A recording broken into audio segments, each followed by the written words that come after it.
please introduce yourself and your position in your organization? Okay, my name is Teresa Wu. I am a distance learning researcher, and I have been in this position for 4 years. I am the lead developer for the Student Mental Health Initiative suicide prevention online course modules that were and still integrated in UCLA's credential program, and I am also the technology developer for the Technology Enhanced Arts Learning project currently underway in Lake. Oh, my unit is called the Center for Distance and Online Learning at Lake. How do you keep your courses up to date with legislation and the current ways of working within the subject area? Well, that's a very interesting question. So basically, what some of the projects I work with currently, such as the Student Mental Health Initiative, the statistics changes every 2 years. Now, because our online course modules were developed using Moodle, and we were able to update the statistics whenever it occurs working with our content experts. We do have other courses available that's currently under revision because No Child Left Behind is no longer. So a lot of our courses are now kind of underway doing that. Basically, we need to kind of take down the course, reevaluate, and work with content experts in the subject area to make sure who understands Common Core, to make sure they are rewriting the courses in the subject and also matching the Common Core. What platform are you using? How simple is it and how secure is it? At CEDAW, Center for Distance and Online Learning, we're currently using 2 different LMS for different projects. For our T-Star Online Academy, we are using Blackboard, and for our Student Mental Health Initiative and the Technology Enhanced Arts Learning, we are using Moodle. I'm also in the process of learning Adobe Captivate to create self-paced courses. Captivate is a great program. Use the current one. Yeah, well, the current one is 9, but I purchased 8, and I'm still learning how to do that because that's not in my repertoire. But it came out. It came out 9 already. I just realized. Yeah. It was yesterday. I was using 7, and 8 came out. No, right now it's Captivate 9, and also they come out with Captivate Prime, which is an LMS that's supposed to work with Captivate 9. You must feel like you can never catch up with technology. I never try. Yeah, that's so true. Teresa, what implementation and help desk support can your organization provide? Currently, our unit is most known for our wide reach of implementation plan, a blended learning implementation. This program, this type of implementation plan was developed by kind of stemming from our work with UCLA in the suicide prevention online course module integration with the credential professors. Now, the blended model currently we're using for Technology Enhanced Arts Learning is we basically have 2 routes. One route is with the 60 school districts that because LACO, especially our unit, Center for Distance and Online Learning, we call it CEDAW serves 81 school districts in Los Angeles County. So we're trying to provide a professional development that is not only wide reached but also sustainable, and it goes horizontally in terms of reach and also vertically in depth. So what we're doing right now is we're developing online course module. We're providing, like tomorrow, I'm actually doing day 3 of cohort 3 in our face-to-face training. We have 3 days of face-to-face training to discuss, to kind of start the ground running with basic, because this project is about integrating arts. Currently it's the visual arts, and next year will include music, dance, and theater. But integrating arts into K-6 curriculum. So what we're doing right now is provide a 3-day professional development to the two TEAL coaches who will serve as the point person and professional development deliverer, if you would, in the trainer-trainer model, but using technology to upgrade it, if you would. So where our modules are serving as the content foundation. Our 3-day professional development gives that exact same content that's on the module, but in a face-to-face environment to reach those who are not ready for online. And we are sustaining that support by developing an online professional learning community, providing webinars, monthly webinars that are addressing issues coming up from the district, and also providing help desk and technology support for the TEAL coaches, because what their deliverable is to have at least 100 teachers per coach per district who sign up on the Moodle modules that we developed, and kind of using that provide that as their professional development tool.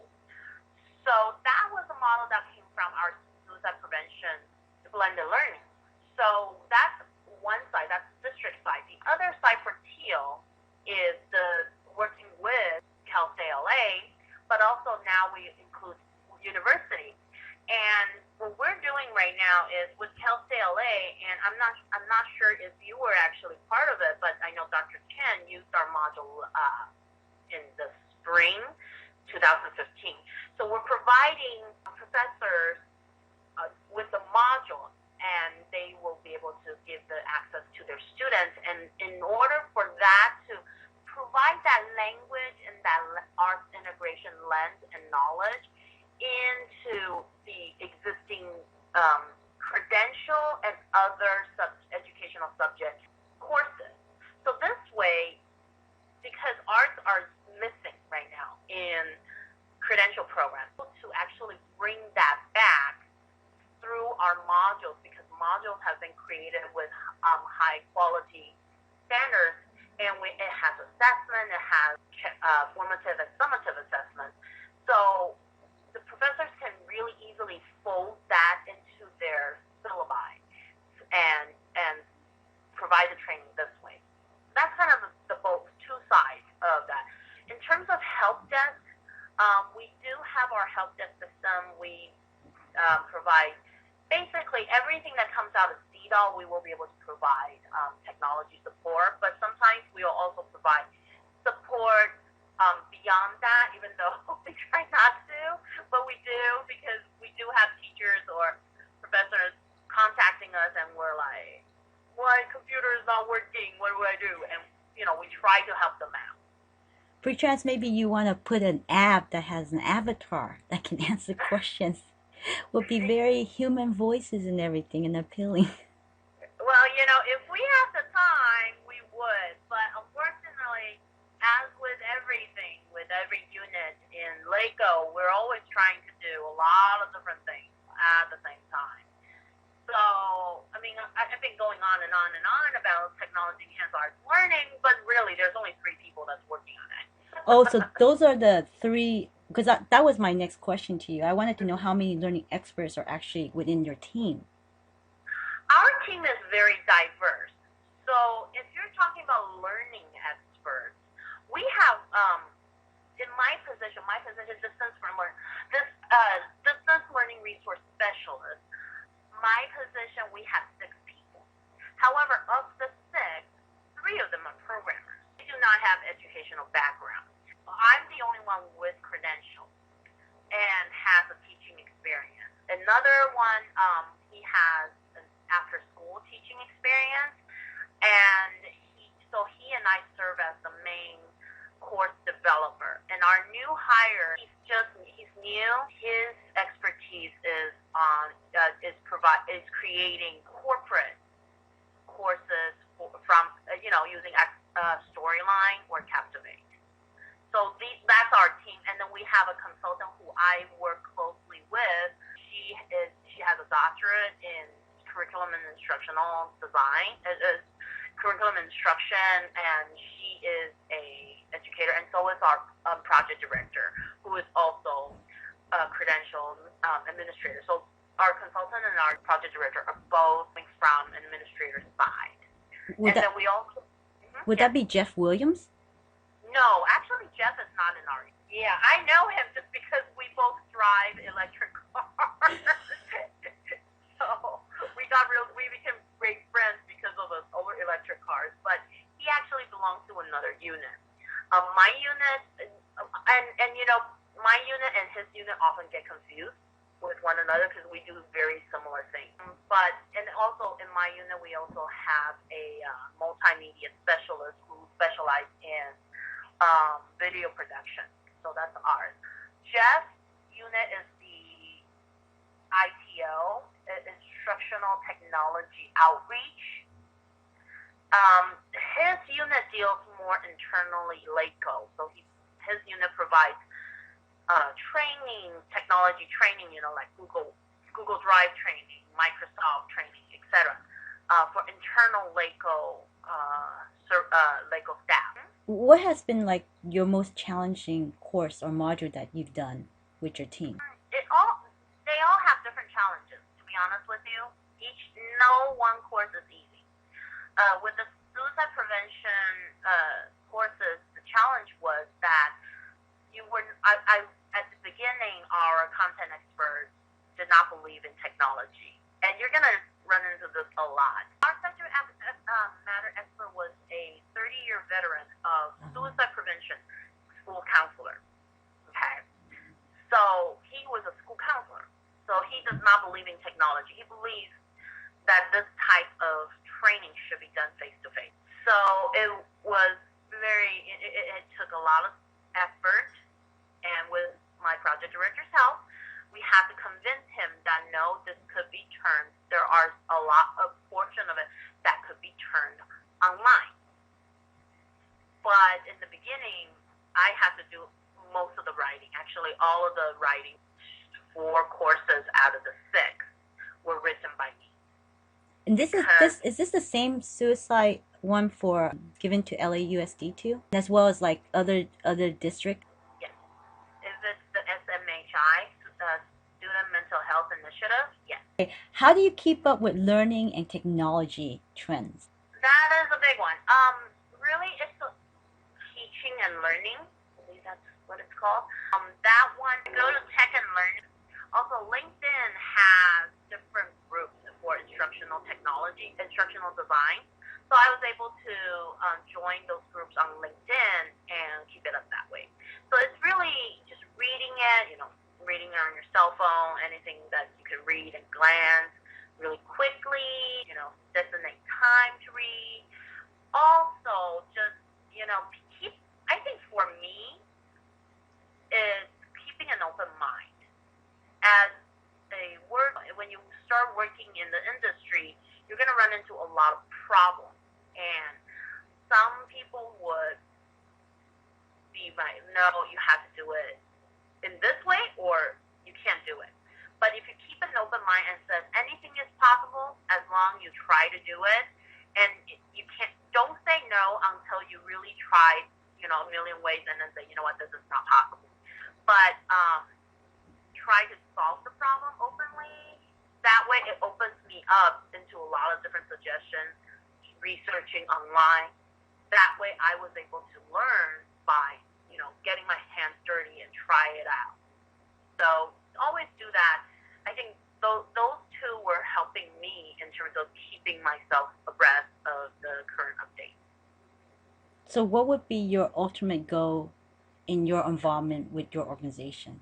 I'm currently working on my doctorate degree, and I don't know. To be honest with you, I'm not sure. I'm working hard in terms of, becoming an independent instructional designer who knows how to solve problems and who bring this idea of instructional design and technology into an old organization like LACO. So for a lot of different special content specialists, subject matter experts, this is still new to them. So it's really serving as a support. That's my current work. Going beyond that, I would like to see either going back into teaching, but in the university level for instructional design and the technology, or to develop a better IDT solution for an organization such as LACO. So it's kind of either or at this point. So you're looking at either, well, definitely in the teaching industry because you started with it, so your love and passion is still there, but Right. more like a consultant down the line? Yeah, definitely. Because with IDT, you can do so many different ways. You can, whether it's corporate or educational. I think my strength is that I do have that education background and experience that I am able to provide, even with the corporate, provide solutions that is more looking at a sustainable and effective best practice. Well, actually, for some reason, I was thinking on the line of, because I know South Korea, Australia, and the United Kingdom, they are ahead in technology for education. Right. So it would be a great experience to go there, gather from what their expertise would be, and then bring it back here, because obviously it's working over there. So why not incorporate what works and make it even better? Right. And I mean, I don't have any connections in either of the three countries, so I can only speak to what I understand in terms of Taiwan, because that's where I'm from. I know in Taiwan, one of the major issues is that, yeah, you want technology, technology is a must, et cetera, but, and then that issue is also in the United States as well, is you're using technology for technology's sake. You're not using it to deepen learning. You're using it because it's cool. And that's what I see a lot is it doesn't matter how good the technology is if you're not reaching the students, you're not deepening their learning, then you're not doing the job. Well, that's where instructional designers come in. We certainly know how to make that look good. Right. So, I mean, a lot of teachers even, this is also about teacher training, is unfortunately a lot of teachers think, oh, I have a smart, like I heard this before, like, oh, I have a smart board. Great. Then they go to this training for smart boards, but instead of saying, this is what you can use the smart board for. This is how you use it if you are a fourth grade teacher, or you're a ninth grade English teacher, or, et cetera. That training was never there. So you learn how to use a smart board. Great. And then what? That's the question. And then what? So I've heard teachers walking away saying, great, I'm just going to use smartboard the way I've been using, which is a glorified projector. Well, that defeats the purpose. But they're using a smartboard. Well, hopefully, as the years progress, at least collaboration with instruction designers, the ones who are properly trained and everything, to go into the industry and help as many as possible. I mean, obviously, from one district to another, you're dealing with not like United Kingdom where it runs by one educational program, and then they designate that out to the rest. Here, you have to go ahead and work with a lot of subject matter experts. Yes. So that's a lot of mind at work trying to designate the right equation. But yeah, and the interesting thing is to play that balance, because what I'm finding is in the eyes of a subject matter expert, I'm a technologist. I'm a tech person. In the eyes of a tech person, I'm a content person. And there's always, and then if you go into certain, like for example, what we're doing now, art, then every single art discipline has a different view. So, and then trying to be that bridge of that subject that may not have a lot of support in education, or may not have, and then become an education, and then try to balance it. That's always the issue. Teresa, ask you even more questions, but I'm going to go ahead and let you go so you can work on your Okay. program. And I just want to Okay. say thank you so much for this No interview. problem.